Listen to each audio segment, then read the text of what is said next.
Hello दोस्तों, good morning to all of you. कैसे हैं आप सब लोग।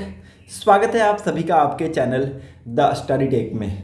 7 जुलाई 2025 के इम्पॉर्टेंट आर्टिकल्स एंड एडिटोरियल को डिस्कस करेंगे।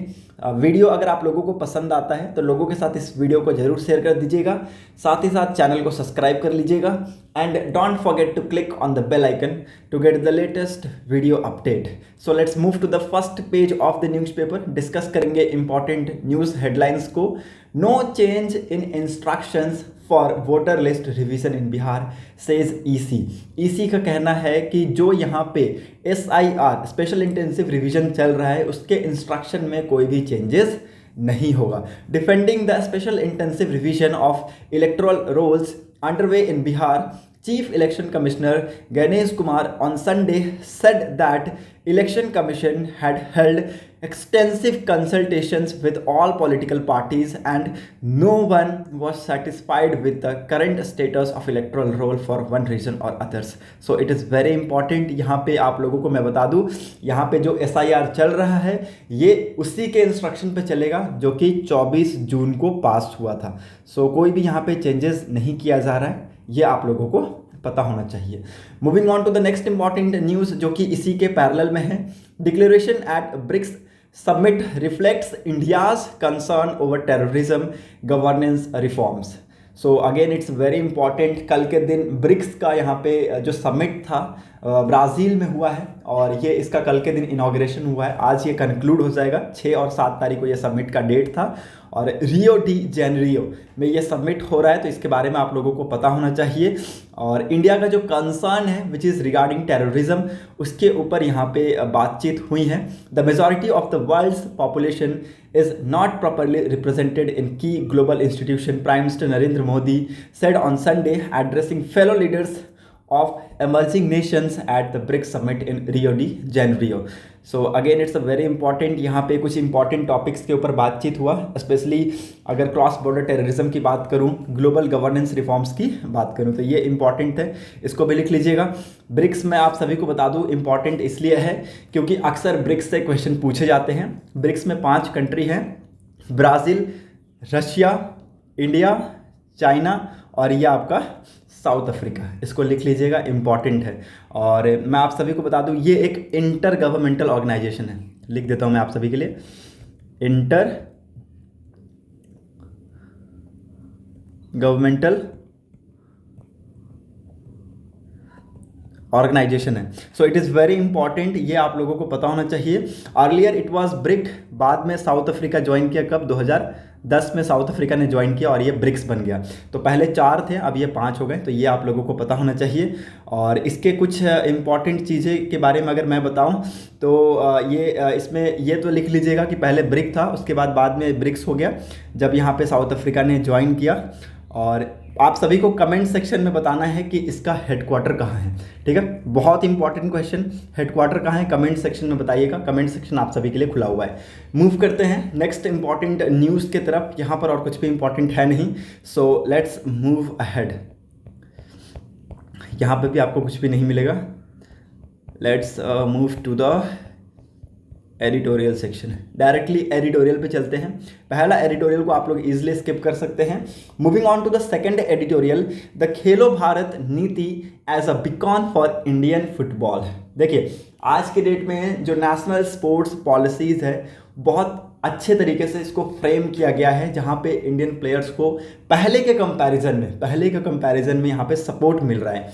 Sports as a whole has gained immense priority under leadership and the vision of Prime Minister Narendra Modi, and it is with great hope that we look forward to the next 10 years when India under this vision could become one of the world leader in the sports arena. It's very important statement जो कि article में बताया गया है कि अगले 10 सालों में इंडिया आपको कहीं ना कहीं देखने को मिलेगा स्पोर्ट्स फील्ड में, ठीक है। इंडिया में आज के डेट में अगर आप देखें तो जो देखें आप उसी से, अगर आप किसी से भी पूछे ना तो कोई ना कोई स्पोर्ट्स वो खेल रहा है। फुटबॉल सबसे ज़्यादा प्रायोरिटी दे रहे हैं, बच्चे भी फुटबॉल को यहाँ पे खेलते हैं, गली गली फुटबॉल, गली गली क्रिकेट यहाँ पे खेला जाता है। तो ये स्पोर्ट्स के लिए यहाँ पे जो इसके रिगार्डिंग पॉलिसीज़ हैं वो सरकार को और अच्छे तरीके से फ्रेम करना होगा, इस पर और अच्छे तरीके से रिफॉर्म्स लेके आने होंगे। तो ये रिफॉर्म्स यहाँ पे है खेलो भारत इनिशिएटिव, इसको यहाँ पे लिख लीजिएगा। India has successfully expressed interest in hoisting 2036 Olympic, and in preparation and anticipation of this, the nation will undoubtedly have the honor of hosting various other prestigious international sporting events as well। तो India देखिए यहाँ पे अपना interest दिखा रहा है कि 2036 का ओलंपिक इंडिया होस्ट करना चाहता है, और बहुत सारे देखिए हमने चीज़ों को होस्ट किया है, स्पोर्ट्स इवेंट्स को, इंटरनेशनल स्पोर्ट्स इवेंट्स को हमने होस्ट किया है। तो 2036 का ओलंपिक में भी हम होस्ट करें। As a significant policy point, the Khelo Bharat Niti 2025 national sports policy which was passed by union cabinet on Tuesday 1 July 2025। देखो ये इंपॉर्टेंट है, इस चीज़ को आप लोग लिख लीजिएगा। यूनियन कैबिनेट के द्वारा 1 जुलाई 2025 को खेलो भारत नीति नेशनल स्पोर्ट्स जो पॉलिसी है इसको पास किया गया। Mark a policy milestone in transforming the role of sports in building a Viksit Bharat. तो इम्पॉर्टेंट इसलिए हो जाता है क्योंकि आज के डेट में जो स्पोर्ट्स का सेक्टर है, स्पोर्ट्स का जो रोल है, it is transforming India into a Viksit Bharat. It is transforming India into a building the Viksit Bharat.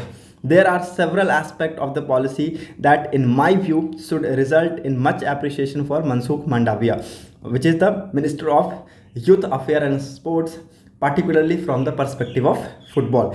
There are 5 pillar approach of the policy in context of the football. Football के context में 5 pillar की जो policy है उसको approach किया गया है। पहला लिख लीजिएगा, sports excellence, the importance of national teams standing in the global arena and work needed on that front. ये फर्स्ट पॉइंट में लिख लीजिएगा। Second, sports for social development, social development के लिए sport, the role of football in sports for development and inclusion. तीसरा, sports for economic development, sports किसके लिए? Economic development के लिए। How football can contribute to industry and global growth through events, manufacturing and jobs. Fourth, sports as a people's movement, community sports. Fifth में क्या होगा? Sports in education.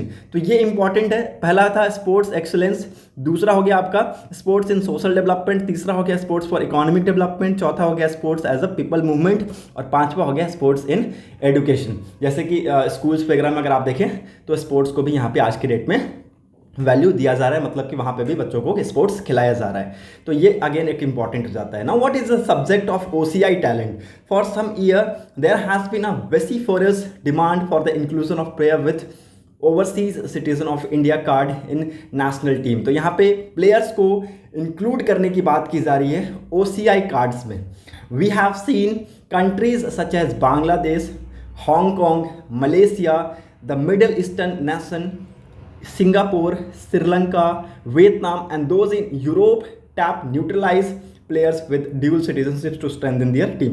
अपने team को strengthen करने के लिए ये क्या प्रोवाइड कर रहे हैं? डुअल सिटीजनशिप प्रोवाइड कर रहे हैं। तो ये कुछ कंट्रीज़ के एग्जाम्पल्स के तौर पे यहाँ पे बताया गया, तो इसको यहाँ पे आप लोग लिख लीजिएगा।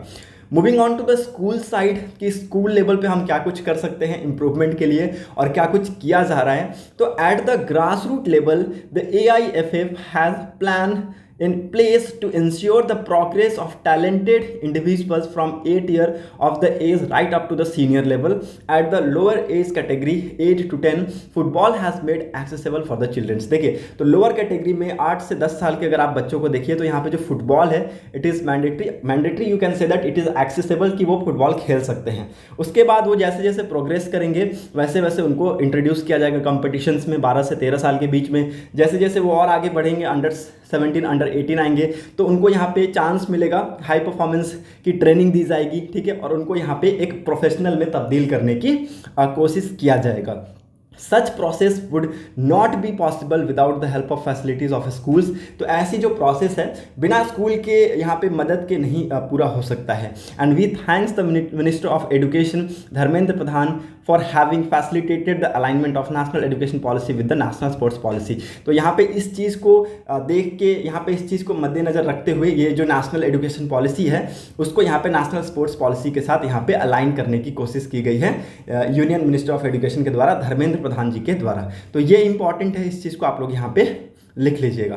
मूव करते हैं नेक्स्ट इंपॉर्टेंट न्यूज़ की तरफ। ओपिनियन सेक्शन में नीचे की तरफ आइएगा तो यहाँ पे ट्यूबरक्लोसिस के रिगार्डिंग न्यूज़ आया हुआ है। हमने सोचा कि ट्यूबरक्लोसिस यूएस में ख़त्म हो गया और यहाँ पे एक कंट्री का जिक्र किया गया है, जैसे कि यूरोप में जो कंट्रीज़ हैं वहाँ पे जो ट्यूबरक्लोसिस हैं वो ख़त्म हो गई हैं। लेकिन ये आप सभी को मैं बता दूं, earlier it was thought 1970s 1960s के टाइम पे ये सोचा गया था। उस टाइम पे केसेस बहुत कम थे और डेथ्स बहुत कम हो रहे थे, लेकिन अचानक में 1980s में अगर आप देखें, 1980s के बाद अगर आप देखें तो more and more people started dying with these diseases. तो इन सारी डिजीज़ की वजह से आप केसेस देखें अगेन यहाँ पे अप होते हुए आपको देखने को मिले हैं। और ये आप देखेंगे आंकड़े चार्ट 1, चार्ट 2 और चार्ट 3 में क्लियरली विजिबल है। ओके, हालांकि केसेस में गिरावट हुई हैं but again it started peeking. Okay, और मैं आप सभी को बता दूं 1975 में अगर आप देखें तो अर्लियर इट वाज कितने केसेस थे टीबी के यूएस में बिटवीन 1975 टू 2023, उस टाइम पे थे लगभग 35,000 के आसपास। Now it has been decreased, लेकिन यहाँ पे अगर आप देखें तो 2020 के बाद अगर आप देखें तो it has again started increasing, the cases has again started increasing, TB cases यहाँ पे अगेन बढ़ना स्टार्ट हो रहे हैं। तो ये इंपॉर्टेंट चार्ट है, इस चीज़ को आप लोग यहाँ पे नोट कीजिएगा। सेकंड चार्ट में मूव कीजिएगा तो आप लोगों को पता चलेगा कि estimated number of deaths from TB in US broken down by whether individual are HIV positive और नॉट। देखिए, HIV पॉजिटिव और नॉट HIV पॉजिटिव के ये आंकड़े हैं, इसमें डिफरेंसेस आप लगा सकते हैं कि HIV पॉजिटिव वाले जो यहाँ पे पेशेंट हैं उनमें कितना डेथ्स हैं रिलेटेड टू TB और नॉन HIV जो पॉजिटिव हैं उनमें कितना ये आंकड़े हैं। तो ये आंकड़े चार्ट जो 2 है ये आपको ये बता देगा। चार्ट 3 में आप लोगों को क्या पता चलेगा, the treatment success rate that is the share of people diagnosed with TB who were either cured or completed their treatment, all cases of TB new। ये जो है ये आपको यहाँ पे देखने को मिलेगा, ये जो ब्लू वाला है ये all cases of TB that are new। Okay, TB cases that are multi drug resistant, तो ये आपका रेड वाला है, ठीक है, रेजिस्टेंस वाला ये रेड वाला है। और TB cases that are extremely drug resistant, तो ये वाला आपका ब्लैक वाला है। तो आप देख सकते हैं कैसे यहाँ पे जो ड्रग रेजिस्टेंट वाला जो केसेस है वो कैसे यहाँ पे इंक्रीज होता जा रहा है 2022 में, 2023 में। ये अभी तक यहाँ पे डाउन नहीं हुआ, ये ऐसे ऐसे करके चार्ट अप होता जा रहा है। तो धीरे धीरे अगर आप देखें तो यहाँ पे ट्रीटमेंट भी हो रहा है, बट यहाँ पे ट्रीटमेंट यहाँ पे सभी को नहीं मिल पा रहा है, ठीक है, सभी को यहाँ पे नहीं मिल पा रहा है। तो ये इंपॉर्टेंट है, इस चीज़ को भी आप लोग यहाँ पे हाईलाइट कर लीजिएगा। Now scientist and health expert started to see that rates of TB cases and death were higher in those with HIV than the general population. देखिए, यहाँ पे आप लोगों को समझना है कि साइंटिस्ट और जो हेल्थ एक्सपर्ट्स हैं उन्होंने यहाँ पे ये कहा है कि जो TB केसेस या फिर उससे रिलेटेड जो डेथ्स हैं it is higher in those people which are affected with HIV के जो शिकार हैं जनरल पॉपुलेशन के कंपैरिजन में HIV जो पीपल हैं उनकी जो यहाँ पे TB के केसेस और डेथ के जो केसेस है वो ज़्यादा है। This is because those which HIV have weekend immune system which means TB bacteria can thrive and turn an inactive latent TB infection into an active one. देखिए, HIV में क्या होता है, जो इंसान है उसका इम्यून सिस्टम बहुत वीक हो जाता है, इसलिए ये कुछ घातक जो डिजीज़ है TB जैसी डिजीज़ है ये उस इंडिविजुअल के अंदर लाई करने लगता है। तो ये इंपॉर्टेंट है, इस चीज़ को भी आप लोग यहाँ पे लिख लीजिएगा। Moving on to the second important factor that you should focus on it, that the second factor causing alarm was rise of drug resistance drug. तो ये मैंने आप लोगों को यहाँ बता दिया है। Third factor was the higher rate of TB in the foreign born population. जो फॉरेन बॉर्न पॉपुलेशन है उसमें जो यहाँ पे TB के जो केसेस हैं उसके रेट्स बहुत ज़्यादा हायर हमें देखने को मिले हैं। तो now governments are coming with the policies की इस चीज़ को यहाँ पे ख़त्म किया जाए। हमारा भी पॉलिसी है कि जो TB के केसेस हमारे इंडिया में बढ़ रहे हैं उस चीज़ को एलिमिनेट करने की कोशिश की जा रही है कि 2030 तक TB के केसेस को एलिमिनेट किया जाएगा। Moving on to the next important news, text and context page पर मूव करते हैं। Why are Bihar's electoral rolls being revised.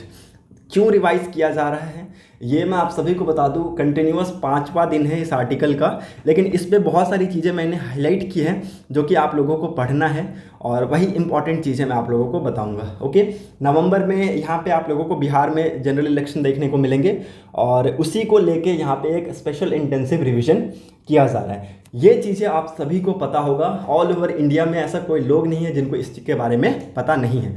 और ये क्यों किया जा रहा है? क्योंकि डुप्लीकेसी जैसी चीज़ें ना हो, मतलब कि एक इंडिविजुअल यहाँ भी रजिस्टर्ड है और बाकी अदर जगह भी रजिस्टर्ड है, वैसी चीज़ें ना हो, इसलिए यहाँ पे इलेक्टोरल रोल्स को रिवाइज करने की कोशिश की जा रही है। इससे पहले कब किया गया था? 2003 में किया गया था। तो यहाँ पे इलेक्शन कमीशन के द्वारा यहाँ पे ये जो स्पेशल इंटेंसिव रिवीजन है ये यहाँ पे कंडक्ट कराया जा रहा है in Bihar for the general election, और ये इंपॉर्टेंट है। और what is electoral roll? Article 324 of the constitution provide that superintendence direction and control of the preparation of electoral rolls for the conduct of elections to parliament and state legislature shall vest in EC. तो EC के under में ये सारी चीज़ें होती हैं। Okay, ये EC को कौन पावर करता है? कॉन्स्टिट्यूशन का आर्टिकल 324 ये पावर देता है। आर्टिकल 326 क्या प्रोवाइड करता है? That every citizen who is not less than 18 year of age shall be entitled to register as a voter or elector. मतलब कि 18 साल के ऊपर 18 साल प्लस ओके, आप यहाँ पे एज अ इलेक्टर और एज अ वोटर के तौर पे रजिस्टर कर सकते हैं, वो आप एलिजिबल हैं। तो ये कौन बताता है? आर्टिकल 326 बताता है।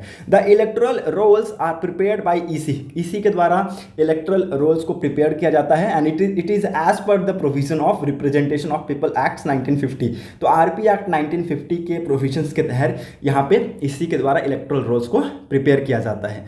Section 16 of the RP act disqualifies a non citizen from being enrol in the electoral roll. तो देखिए यहाँ पे जो नॉन सिटीजन्स हैं उनको यहाँ पे इसके अंदर आने की परमिशन नहीं है, या फिर यू कैन से दैट कि वो इसके अंदर रजिस्टर नहीं कर सकते हैं under section 16 of the RP act. Section 19 requires that the person is not less than 18 year of the age on the qualifying date and is ordinarily citizens in the constituency। तो ये भी important है, इस चीज़ को भी आप लोग यहाँ पे नोट कर लीजिएगा। Moving on to the why has SIR been initiated. तो ये मैं आप सभी को बता दूं कि इससे पहले 2003 में किया गया था एंड इट वाज जो डाटा है वो बहुत ओल्ड हो चुके हैं।